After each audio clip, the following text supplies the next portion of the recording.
विद्यार्थी माइंडसेट में आपका स्वागत है। आज हम जिस टॉपिक पे बात करने जा रहे हैं वो है इन सीटू तथा एक्स सीटू कंजर्वेशन। ठीक है, और आज हम इन दोनों में डिफरेंस समझेंगे। और ये जो टॉपिक है वो बायोडाइवर्सिटी का सब टॉपिक है, जो प्रत्येक एग्जाम में घुमा फिरा के पूछा जाता है, स्टेटमेंट में भी और डायरेक्ट में भी। ठीक है, तो आप इस बात को अच्छे से नोट कर लीजिएगा और ध्यानपूर्वक इस वीडियो को देखिएगा। ठीक है, हम बिना किसी देरी के चलते हैं आगे।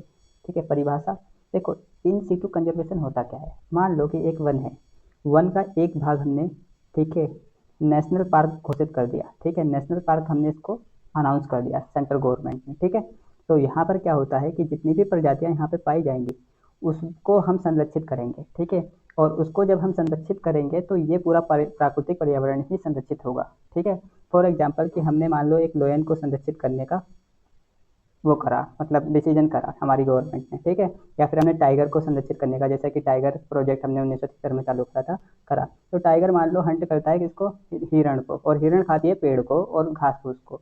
तो ये जो हिरण है, अगर हिरण की आबादी बढ़ गई ज़्यादा तो ये घास फूस पेड़ पौधों को खा लेगी, जिससे प्राकृतिक पर्यावरण असंतुलित होगा। यहाँ पे कुछ पेड़ों की प्रजातियाँ जल्दी से विलुप्त होने लग जाएंगी। लेकिन यहाँ पर जब लोयन या टाइगर रहेगा तो ये हिरण को खा के इनकी जो संख्या है वो इतनी लिमिटेड करेगा कि ये भी बचे रहें पेड़ पौधे, और साथ साथ कहीं ना कहीं अपना हिरण की भी संख्या जो है मेंटेन रहे, और साथ साथ अपना टाइगर भी मेंटेन, उसकी भी संख्या रहे। इस तरीके से पूरा पर्यावरण जो है सेव होता है। ठीक है, तो जब हम किसी प्रजाति को उसके प्राकृतिक पर्यावरण में ही संरक्षित करते हैं तो वो इन सिटू कंजर्वेशन कहलाता है। एक्स सिटू कंजर्वेशन क्या होता है, प्रजातियों को प्राकृतिक पर्यावरण से बाहर ले जाके, जैसे मान लो ये वन है, ठीक है, यहाँ से हम बाहर ले जाएं और जू में इसको संरक्षित करें तो ये एक्सिटू कंजर्वेशन कहलाता है। ठीक है, प्राकृतिक पर्यावरण से बाहर जब प्रजातियों का संरक्षण करा जाता है तो उसको एक्सिटू कंजर्वेशन कहते हैं। स्थान, जैसे राष्ट्रीय उद्यान घोषित करा है हमने इन सिटू कंजर्वेशन में, वन्यजीव अभ्यारण्य करा है, बायोस्फीयर रिजर्व करा है, और इन सिटू कंजर्वेशन के लिए चिड़ियाघर है, बोटेनिकल गार्डन है, सीड बैंक, जीन बैंक। ठीक है, अनुकूलन, ऑब्वियस सी बात है, जब प्राकृतिक पर्यावरण में रहते हैं प्रजातियां जो इन सिटू कंजर्वेशन में संरक्षित की जाती हैं तो प्राकृतिक पर्यावरण में रहेंगे। प्राकृतिक पर्यावरण में रहेंगे तो ऑब्वियस सी बात है कि ये अनुकूलित ऑटोमेटिकली पहले से रहेंगे, इसलिए इसमें विशेष अनुकूलन की जरूरत नहीं होती। लेकिन एक्स सीटू कंजर्वेशन में क्या होता है कि विशेष तरीके से हम इनको कृत्रिम वातावरण में रखते हैं, तो इनके लिए कृत्रिम परिस्थितियों में विशेष देखभाल से अनुकूलन कराया जाता है। जैसे मान लो कि कोई ऐसी प्रजाति है जो ठंड में ज़्यादा रहती है, ठीक है, और उसको जू में लिया है तो वहाँ पर एसी लगाना पड़ेगा। ठीक है, या फिर कोई ज़्यादा प्रकाश में रहती है कोई प्रजाति, तो वहाँ पर हम कृत्रिम प्रकाश की व्यवस्था करेंगे। ठीक है, तो ये एक्सिटू कंजर्वेशन में अनुकूलन कराया जाता है कृत्रिम रूप से। ठीक है, आगे देखते हैं हम। लागत, ऑब्वियस सी बात है, जब इसमें टेक्नोलॉजी का एक्सिटू कंजर्वेशन में ज़्यादा यूज हो रहा है, ठीक है, तो टेक्नोलॉजी और सुविधाओं का ज़्यादा यूज है तो ज़्यादा लागत कौन सी, एक्सिटू कंजर्वेशन में ही आएगी। और जब इसमें प्राकृतिक इंसिटू कंजर्वेशन में प्राकृतिक आवास में हम क्या करते हैं, सेव करते हैं लाइफ को, या फिर प्राकृतिक आवास में ही प्रजातियों का संरक्षण करते हैं तो कम लागत आती है। जैव विविधता में क्या है एस्पेक्ट इसका, संपूर्ण पारिस्थितिक तंत्र सुरक्षित रहता है। जैसे मैंने अभी पीछे बाघ और आपको टाइगर और लोयन और हिरण का, डियर का जो एग्जाम्पल दिया है हिरण का, तो वो उस तरीके से संपूर्ण प्राकृतिक पर्यावरण या पारिस्थितिक तंत्र सुरक्षित रहता है। लेकिन इसमें क्या कहते हैं, एक्सिटू कंजर्वेशन में क्या होता है, केवल चुनिंदा प्रजातियों को ही सुरक्षित किया जाता है। आनुवंशिक विविधता, ऑब्वियस सी बात है, इन सिटू कंजर्वेशन जो है प्राकृतिक चयन विधि की वजह से, क्योंकि जब वो अपने पर्यावरण में रहेगा एक प्रजाति तो उसी वहां पर उसको आनुवांशिक विविधता जो है ना उसकी बनी रहेगी। ठीक है, आनुवांशिक विविधता बनी रहेगी। ठीक है, और जो एक्सिटू कंजर्वेशन है उसमें आनुवांशिक विविधता सीमित हो सकती है। ठीक है, उदाहरण जो है Jim Corbett national park, Sundarban गिर अभ्यारण्य, और जो एक्सिटू कंजर्वेशन में चिड़ियाघर हो गया, ठीक है, दिल्ली में Lucknow botanical garden, seed bank और जीन बैंक। ठीक है, आगे चलते हैं। उपयोग क्या है, ठीक है, इन सिटू कंजर्वेशन दीर्घकालीन संरक्षण के लिए बेहतर है, और एक्स सिटू कंजर्वेशन संकटग्रस्त प्रजातियों को तुरंत बचाने के लिए उपयोगी है।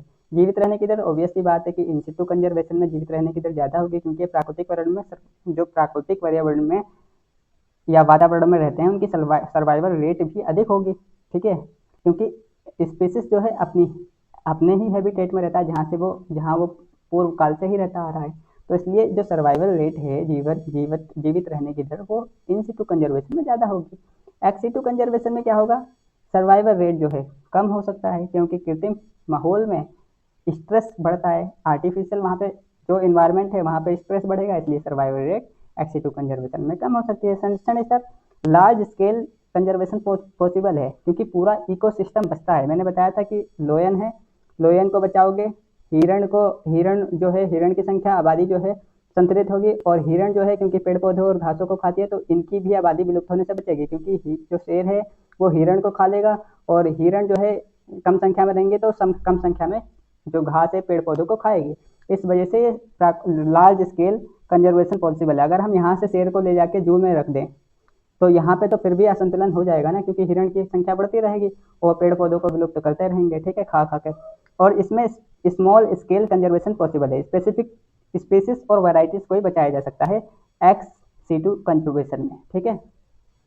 और यहाँ पर क्या है, जन सहभागिता की बात करी जाए। जन सहभागिता ऑब्वियस सी बात है कि जब हम प्राकृतिक पर्यावरण में जो स्पीसीज है उनको सेव करेंगे तो स्थानीय समुदाय को जागरूक रहना बहुत जरूरी है, ठीक है। जैसे हम आजकल इको टूरिज्म और संरक्षण कार्यक्रम चला रहे हैं, तो उसमें अगर स्थानीय सहभागिता नहीं होगी तो ढंग से इम्प्लीमेंट नहीं हो पाएगा उस क्षेत्र में। जैसे मान लो इको टूरिज्म में हम मान लो टूरिज्म प्रमोट कर रहे हैं ऐसे national park, wild life sanctuaries के आसपास, ठीक है। तो उसमें क्या होता है कि मान लो वहाँ के टूरिस्ट जाएं और वहाँ पे प्लास्टिक फेंकें या इलीगल हंटिंग करें वहाँ पे लोग, या स्थानीय समुदाय ही इलीगल हंटिंग करें जानवरों का। तो यहाँ पर अगर स्थानीय समुदाय इस बात से लेकर जागरूक रहेगा ना तो वो इस पर निगरानी करेगा ऑटोमेटिकली, ठीक है।